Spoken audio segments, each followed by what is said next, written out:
So I'm here with Claudia Hehr, and she has a very, very special ability to connect with our beloved animals. And how long have you been doing this? Because she has personally helped me with a foster dog that I had, and it put me such at ease to know what he was thinking. So how did you even get clarity on this was what you were meant to do? Apparently when I was a little child, like as far as I can think back, when I saw an animal, I just knew what was going on in this animal's life. Like it was just as if if I was talking to an animal, but without words. And I thought that everybody had this ability or was doing it. And then as I grew up, I found out this is not the case, because I could never figure out why people could be mean to animals, because the animals were saying, oh, it hurts or this or that, right? And then again, I found out that not everybody does it that way. So it was more knowing what animals were going through, but I didn't really know that you can actually have a conversation with animals, that you actually, like us. Mm-hmm. And then I heard about it, I think 20 years ago or whatever. One of my clients, I had a dog daycare at that point, used an animal communicator.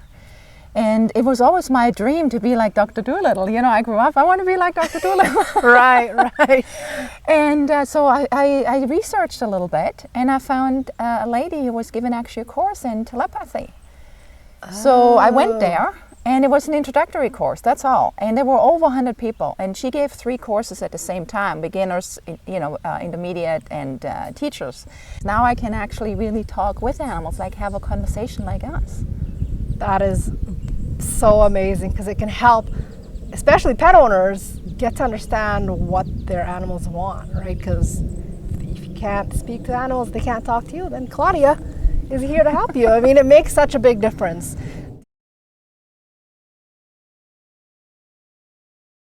One really, really affected me and still affects me today. This lady, she rescues bull mastiffs, and she's in the States. And with the communication with animals, it does go over distance. It's sort of like when you're on the cell phone, so you don't have to be with the person or with the animal. So this lady, she rescues bull mastiffs. She knows that breed, she works with the breed, her own animal companions were bull mastiffs. Like, she really has a knowledge of that breed. So she called me one day and said, Claudia, I have this dog now. I had him for 1.5 years, he's 2. He was abused. I got him with 6 months, and to this day I cannot touch him or feed him unless he's in the crate. Otherwise he lies on the ground and just cowers and shakes horrendously. And she said, I tried everything. I tried training, positive reinforcement, you name it. She tried everything, and still nothing worked. So we had a conversation with him, and he told me about his background, and he was literally one of the worst abused dogs I've ever come across. Like, as a little puppy, he was beaten to a pulp. Like, it was so bad. And when we had this conversation, the first question he asked me was, when is she going to hurt me? So it wasn't, is she going to hurt me? It was when. Mm-hmm. So even after 1.5 years, he still thought at one point she will lose it and I will get it back. So I was able to explain to him that she was a really nice lady, that he was safe, it was his new home, no harm would ever come to him. And so, we had a little chat a little bit more and everything. And then I got a call from her 3 days later, and she said, Claudia, this dog, the same dog, is now sitting beside me on the couch eating off my plate. This one question changed the dog's entire life, and he did not have to live in fear anymore. So with Dr. Dolittle, yes, the animals just come to him and just chit-chatter. Yes. Now, is that how it comes to you, or do you have to invite them to? Okay. Now, don't forget, Dr. Dolittle is a Hollywood movie. Yeah. So I remember there's this one scene where he comes in and there's 2 rats standing on something there. Mine. Yeah. Animals are not like that. Okay, right. So that's Hollywood. But it's sort of like I can hear them everywhere. Think about it. If you go into a crowded room, right, you hear people talking, but then you can choose to tune into a conversation or not. So it's sort of the same thing. Okay. But I hear them, and sometimes they do approach me. I mean, there's also funny situations and stuff. How far do you really talk to Okay. help your clients? Okay. First of all, I have clients all around the world, like literally in every continent. I have clients who, contact me. And one time I even had a lady, they were on a sail holiday, like on a little sailboat and crossing the oceans. And she called me and said, Claudia, my dog companion, he doesn't go to the bathroom. He hasn't gone to the bathroom for 3 days. So I explained to him that it was okay to go because there was no land in sight. So from anywhere. And again, I'll talk to all kinds of animals and situations. It's from just basic things like likes and dislikes to wellness issues. Now, I'm not a veterinarian, so I do not diagnose anything. Right. But the animals can tell us how they feel. It's sort of like when you go to the doctor. Right. You don't just go and say, okay. Your physician will ask you, so Beverly, how long has it been going on? What is actually going on? How do you feel? Right. So the animals can tell us that as well. To behavior issues. Usually, the way animals behave, there's literally a logical reason, but we quite often don't see it. To relationship issues, or if they want a companion, then they can explain to you who they want and what this animal should look like. To choosing their name, choosing the relationship or the guardians they want. So, for example, that really helped me, by the way, with having to find the owners of the foster dog. Yeah, because the animals can tell us who they want to be with, what's the past, what they would like, what they're afraid of. So if you find the right family, right, it will be way more successful than just guessing, because we only guess. Yes. It's sort of like if somebody else chooses your partner who doesn't know you very well, it might not work out. Yeah. A lot of work is also with reconnecting people to the animal companions who have left their physical body, and it's really wonderful to stay in touch. So I mean, it's, the possibilities are endless. It's like us. I mean, how many subjects we want to talk about.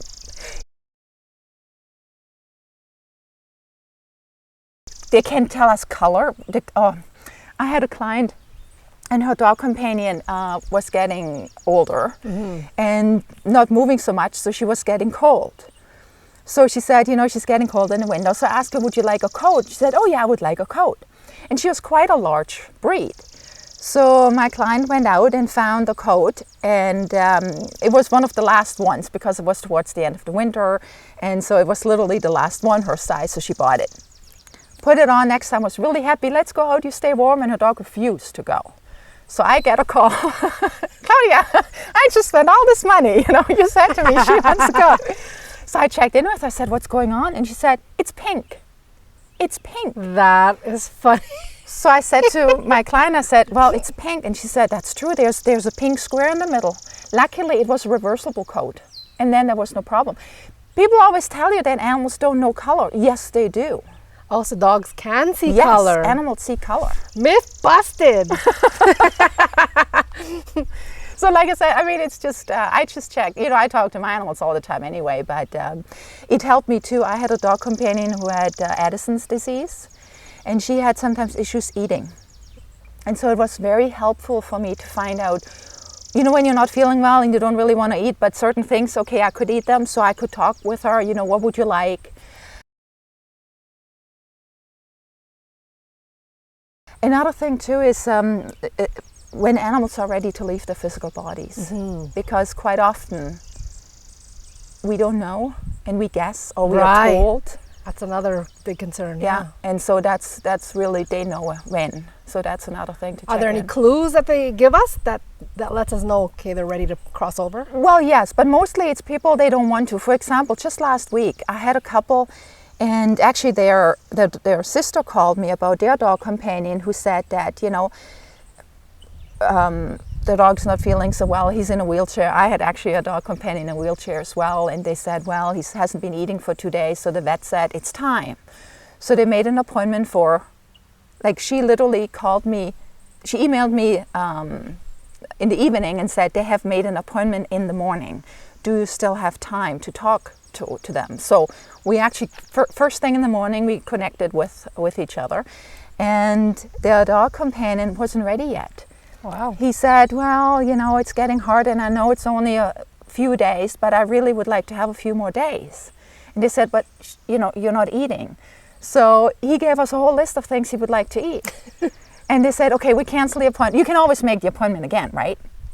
And so that was, you know, and they called me back then and said, a couple of days later, said, he's eating everything that's on the list.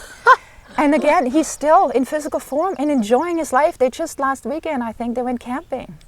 Oh. So, and you know, so it would have been too early, and they somehow also knew, because that's where they're so torn to do it. Right. And that's a big help. Animals are amazing. A lot of people think when you talk to an animal, it's like talking to a 2-year-old. It's absolutely not. I mean, you can talk to an animal about the stock market. They know what airplanes are. I mean, they're living in the 21st century, just like us. Right. But they might not be interested in the stock market, you know? I mean, they have different values, and that's the only thing. Right, right. And I think their values are actually great, because they really look at who you are. They look into your inside. Exactly. They don't care about this or that, Yeah. right? It's the inside that counts. So that's what they're looking for. And animals are amazing. They really just want the best for you. You know, they don't think, okay, what's in it for me? What could I get out of it? It's wonderful. And everybody has this ability, but you have not been taught to use it. Right. And you know what? At the beginning, maybe you just get a word, you get a picture, you get a feeling, and whatever. So there's many different channels. And the longer you do it, the more channels are open. So, you know, I just as long as you're open to it, and as long as you see animals as equals. That's true. That's true. That's what, you know, just that's all you need. I gotta practice more.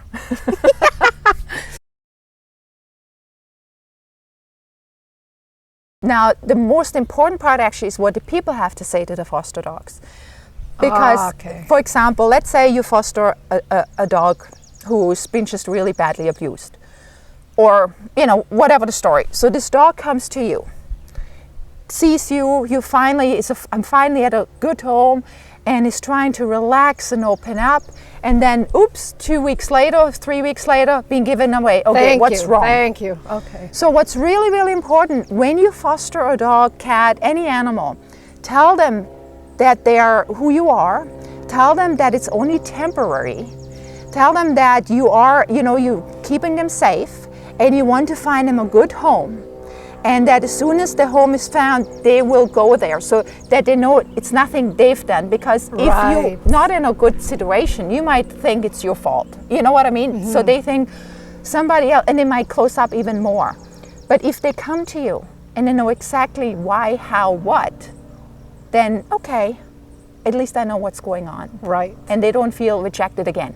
Now, for those that don't have your ability, they can pretty much trust that just by having that simple conversation, they'll understand. Yes. Okay. Yes. So, but you can't do it while you're cooking or whatever, especially if you don't, if you haven't done that before. Right. So it would be a good idea if you literally, let's say you come home, or you pick, let's say Buddy, call the dog Buddy. You pick Buddy up, you sit in the car, and you say, okay, Buddy, my name, for example, if I would do it, I would pick him up and say, okay, Buddy, my name is Claudia.